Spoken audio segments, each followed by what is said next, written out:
അസ്സലാമു അലൈക്കും വറഹ്മത്തുള്ളാഹി വബറകാതുഹു. പ്രിയമുള്ളവരെ, വളരെ ദുഃഖകരമായൊരു വാർത്തയാണ് നാം കേട്ടത്.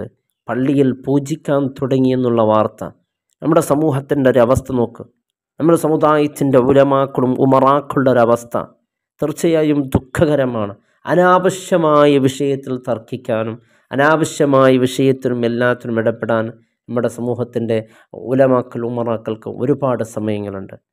നമ്മുടെ സമൂഹത്തിനെ ബാധിക്കുന്ന പല വിഷയങ്ങളും അതിൽ ഇടപെടാൻ പോകുന്നില്ല. കാരണം ഇടപെട്ടാൽ പിന്നെ ഒരു തീവ്രവാദികളായി പോകുമെന്നാണ്. ഗ്യാൻ വ്യാപിയിലുള്ള പള്ളിയിൽ പൂജിക്കാൻ അനുമതി നൽകി എന്നുള്ള ഒരു അവസരം കേൾക്കുമ്പോൾ, ഒരു അവസ്ഥ കേൾക്കുമ്പോൾ നോക്കൂ നമ്മുടെ അവസ്ഥ. നമ്മുടെ വാർത്തകളിലൊക്കെ നാം വായിച്ചപ്പോൾ പള്ളിയിൽ മുസ്ലിമുകൾ ആരാധിച്ചു കൊണ്ടിരുന്ന പള്ളിയിൽ പൂജിക്കാനുള്ള അവസരം. കാരണം ഈ അടുത്ത് തന്നെ അയോധ്യയിലെ രാമക്ഷേത്രം നടത്തിയപ്പോൾ തന്നെ പലരും പറഞ്ഞു അത് രാമക്ഷേത്രമല്ല, അത് രാഷ്ട്രീയ രാമനെയാണ് പ്രസ്ഥാപിച്ചത്.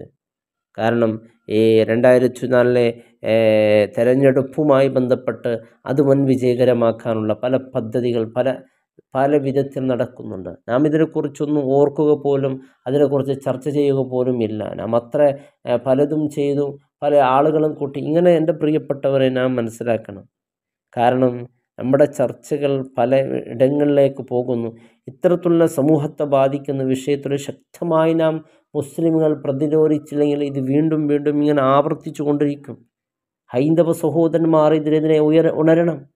കാരണം മറ്റുള്ളവർ ഒരു ആരാധന കേന്ദ്രത്തെ അതിനെ കയ്യിലെടുത്തു അതിലേക്ക് ആ ഒരു ആരാധന കേന്ദ്രയിൽ പോയി പൂജിക്കുക എന്ന് പറഞ്ഞാൽ അത് മനസ്സിനൊരു സംതൃപ്തി ഉണ്ടാക്കുന്നതാണോ? മുത്ത് റസൂൽ സ്വല്ലല്ലാഹു അലൈഹി വസല്ലം തങ്ങൾ ക്രൈസ്തവ സ്ഥലത്ത് പോയി നമസ്കരിക്കാൻ അനുമതി നൽകിയപ്പോഴും നമസ്കരിച്ചില്ല. കാരണം പിൽക്കാലത്ത് അതിനെ പള്ളിയാക്കാനുള്ള ശ്രമം നടത്തുമെന്നുള്ളതാണ്. അത്രത്തോളം ഗൗരവത്തോടു കൂടി പറഞ്ഞിരുന്നു. എന്നാൽ നമ്മുടെ ഒരവസ്ഥ നോക്ക്.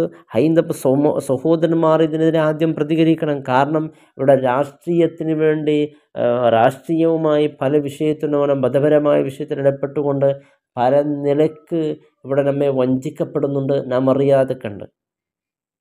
ഈ പള്ളിയെ പൂജിക്കാൻ അനുമതി നൽകി എന്ന് പറയുമ്പോൾ യഥാർത്ഥത്തിൽ ഒരു യഥാർത്ഥ ഇന്ത്യക്കാരനായ ഓരോരുത്തരുടെ മനസ്സിനെ വേദനിപ്പിക്കുന്ന ഒരു രംഗമാണ് ഇത് കാണുന്നത്. ഓരോ പള്ളികൾ കയ്യേറുക, ഇങ്ങനെ ഓരോ പള്ളികളും ഇനി കയ്യേറാൻ തുടങ്ങും. ഓരോന്നും പല കാരണങ്ങളും പറഞ്ഞ് നാം ഇതിനെതിരെ സംസാരിച്ചില്ല എങ്കിൽ ഇതിനെതിരെ, തിന്മയ്ക്കെതിരെ, അനീതിക്കെതിരെ ശബ്ദമുയർത്താൻ നമ്മുടെ ബാധ്യതയാണ്. മുത്ത് റസൂൽ പറഞ്ഞത് എങ്ങനെയാണ്?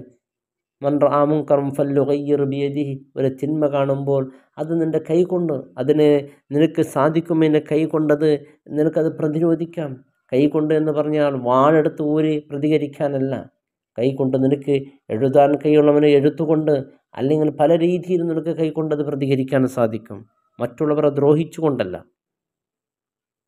അതുപോലെ ഫഇല്ലം യസ്തുതി ഫബില്ലസാനി, നാവ് കൊണ്ട് നിനക്ക് പ്രതികരിക്കാം, അതിനെ കൽബ് കൊണ്ടെങ്കിലും പ്രതികരിക്കണമെന്നാണ്. കൽബ് കൊണ്ടൊരു പ്രാർത്ഥനമെങ്കിലും ഉണ്ടാകണം. അത് സാധിക്കാത്തവരാരുമില്ലല്ലോ. അപ്പോൾ പ്രതിരോധിക്കുക എന്നുള്ളത് ഒരാൾക്കും നഷ്ടപ്പെടാത്ത എല്ലാവരുടെയും ഒരു ഉത്തരവാദിത്വമാണ് എന്നതാണ്. കുല്ലുക്കും റായി കുല്ലുക്കും മസ്ഊൽ അൻ റഈതി. അവരവരുടെ ഉത്തരവാദിത്വത്തെക്കുറിച്ച് അള്ളാഹു ചോദിച്ചു. ഒരാൾക്ക് പ്രാർത്ഥിക്കാൻ കഴിയില്ലാത്തവൻ, കൽബ് കൊണ്ടത് വെറുക്കാൻ സാധിക്കാത്തവൻ ആരാണ്? നമ്മുടെ സമൂഹത്തിൻ്റെ ഒരു അവസ്ഥകൾ കാണുമ്പോൾ സങ്കടമാണ്. കാരണം നമുക്കിതല്ല, നമുക്ക് ചർച്ചാ വിഷയങ്ങൾ അനാവശ്യമായ കാര്യത്തിലാണ് നാം ചർച്ചയിൽ ഇടപെടുന്നത്. പലതും പറഞ്ഞാൽ പല നിലയ്ക്ക് തെറ്റിദ്ധരിക്കാൻ ഒരു പക്ഷേ കാര്യമാകും. നാം ഗൗരവത്തിൽ കാണേണ്ട വിഷയമാണ്. പ്രതിരോധിക്കേണ്ട കാര്യത്തിൽ തീർച്ചയായും ശക്തരായി നാം മുന്നോട്ട് വരണം. പരിശുദ്ധമായ അള്ളാഹുവിൻ്റെ ഭവനത്തെ കയ്യേറിക്കൊണ്ട് ഇത് നമ്മുടെ ആരാധന കേന്ദ്രമാണെന്ന് പറയുക, എന്നിട്ട് അതിന് സർക്കാർ അനുമതി നൽകുക, എന്നിട്ട് പൂജ തുടങ്ങുക എന്ന് പറഞ്ഞാൽ നമ്മുടെ അവസ്ഥ എന്തായിരിക്കും? നാം ദുആ അത്യാവശ്യമാണ്. ദുആ പ്രാർത്ഥിക്കണം. ഫലസ്തീനിക്ക് വേണ്ടി ദുആയിരുന്നു പലരും. എന്ത് സംഭവിച്ചു? നിരന്തരമായ അവിടെ അക്രമം നടക്കുന്നുണ്ട്. എന്തെങ്കിലും ദുആ കൊണ്ട് എന്തെങ്കിലും അവിടെ സംഭവിച്ചോ? എന്നാൽ ദുആക്ക് പ്രാധാന്യമില്ലേ? തീർച്ചയായും ദുആക്ക് പ്രാധാന്യമുണ്ട്. അള്ളാഹുവിനെ കളിയാക്കിക്കൊണ്ടുള്ള ദുആക്ക് പ്രാധാന്യമില്ല. അള്ളാഹുവിനെ കളിയാക്കിക്കൊണ്ടുള്ള ദുആ അള്ളാഹു അത് സ്വീകരിക്കുകയില്ല. അല്ലേ? മംഗലാപുരത്തേക്കുള്ള ബസ്സിൽ കയറിക്കൊണ്ട് ഒരാൾ കാസർഗോഡിലേക്ക് എത്തണം എന്ന് പറഞ്ഞാൽ അത് നടക്കുന്ന കാര്യമല്ല. കാസർഗോഡിലേക്ക് തന്നെ കയറണം, അതിനുള്ള എല്ലാ കാര്യങ്ങളും നാം ചെയ്യണം. എന്നിട്ടും ഒരു അപകടമില്ലാത്ത അത് കാസർഗോഡ് തന്നെ എത്താൻ വേണ്ടി ദുആ ചെയ്യണം. അതല്ലാതെ എവിടെയെങ്കിലും കയറി എവിടെയെങ്കിലും ദുആ ചെയ്യല്ല. അതാണ് നമ്മുടെ പരിപാടി. യുദ്ധം സാഹചര്യത്തിന് അതിനുവേണ്ട സാമഗ്രികളും അതിനുവേണ്ടിയുള്ള വ്യവസ്ഥകളൊക്കെ നാം ആദ്യം സജ്ജീകരിച്ചുകൊണ്ട് വീണ്ടും നമ്മുടെ ദുആ ആയിരിക്കണം.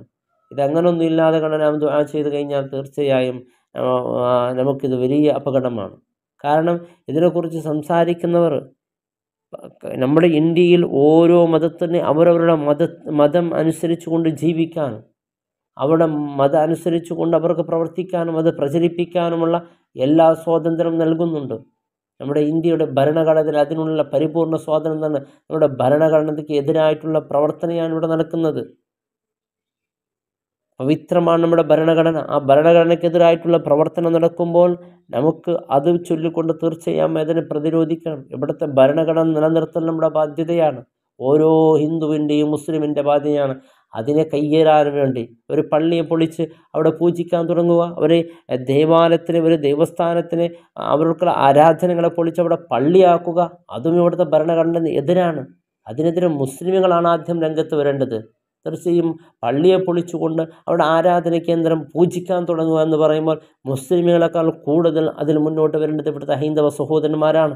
കാരണം അത്തരത്തിലുള്ള ആരാധന കേന്ദ്രം നമുക്ക് വേണ്ട. അതിന് പൂജിച്ചാൽ എന്ത് സംതൃപ്തിയാണ് നിങ്ങൾക്ക് കിട്ടാൻ പോകുന്നത്? എന്ത് സംതൃപ്തിയാണ് അതുകൊണ്ട് നിങ്ങൾക്ക് നേടാൻ സാധിക്കുന്നത്? ആർക്കെങ്കിലും അവിടെ സംതൃപ്തി ഉണ്ടാകുമോ? ആ ആരാധന ദൈവത്തിന് വേണോ? അതിനെ സ്വീകരിക്കുമോ? ഒരു കബൂലിയത്ത് വേണ്ടേ? എന്ത് കബൂലിയത്താണ് ദൈവങ്ങൾ നമുക്കത് തരുന്നത്? തീർച്ചയായും മറ്റുള്ളവരുടെ അവകാശം പിടിച്ചെടുത്തുകൊണ്ട് അവിടെ പോയി നമ്മുടെ അവകാശം മറ്റുള്ളവരുടെ അവകാശം നാം കയ്യേറിക്കൊണ്ട് നാം ചെയ്യുന്ന ഇബാദത്തിന് അള്ളാഹു തീർച്ചയായും ഒരിക്കലും പ്രതിഫലം നൽകുകയില്ല. അള്ളാഹുവിൻ്റെ അടുക്കൽ ഒരിക്കലും അത് സ്വീകാര്യവും അല്ല. നാം മനസ്സിലാക്കേണ്ടതുണ്ട്. നമ്മുടെ നാട് ശാന്തി സമാധാനം എല്ലാവരും ഒരുപോലെ കാണുന്ന നമ്മുടെ ഭരണഘടന തീർച്ചയായും അതിവിടെ നിലനിൽക്കണം. അതിനെതിരെ ശബ്ദവുമായി വരുന്ന ഏത് രാഷ്ട്രീയക്കാരാണെങ്കിൽ തീർച്ചയായും ആ അനീതിക്കെതിരെ നാം ഒന്നിച്ച് ശബ്ദമുയർത്തണം. അതിനുവേണ്ടി നമ്മുടെ ഇവിടുത്തെ ഉമറാക്കൾ തീർച്ചയായും മുന്നോട്ട് വരണം. ഇവിടുത്തെ ഹൈന്ദവ സഹോദരന്മാരോട് ഇത്തരത്തിലുള്ള കാര്യങ്ങൾ തീർച്ചയായും അവരെ ബോധ്യപ്പെടുത്താൻ നമ്മുടെ ബാധ്യതയാണ്. നമ്മുടെ ചർച്ചാ വിഷയങ്ങൾ ഒരാവശ്യമില്ലാത്ത വിഷയത്തിനാണ്. വാട്സപ്പിലേക്ക് നോക്കണം ഉമറാക്കൾ ഉലമാക്കളുടെ ചർച്ചാ വിഷയങ്ങൾ. ഒരാവശ്യമില്ലാത്ത വിഷയത്തിൽ ചർച്ചകൾ ചെയ്യുന്നത് വെറുതെ ഇരുന്ന് അവിടെ കട്ടിലും കടന്നിട്ട് ഒരു ചർച്ചാ വിഷയമാണ്. ഭ്രാന്ത് പിടിച്ച ചർച്ചകളാണ്. ഗ്രൂപ്പുകൾ നോക്കുമ്പോൾ തന്നെ അസഹ്യം തോന്നുകയാണ്. ചെറിയ വിഷയത്തെ അയാൾ അവിടെ വന്ന് ഇവിടെ ഇത്ര കൂടി അത്ര കൂടി ഇത്ര കൂടി. അല്ലാഹു റബ്ബ് സുബ്ഹാനഹു വ തആല നല്ല ബോധം നമ്മുടെ ഇവിടുത്തെ ഉലമാക്കൾ ഉമറാക്കൾക്ക് അല്ലാഹു നൽകട്ടെ. അസ്സലാമു അലൈക്കും.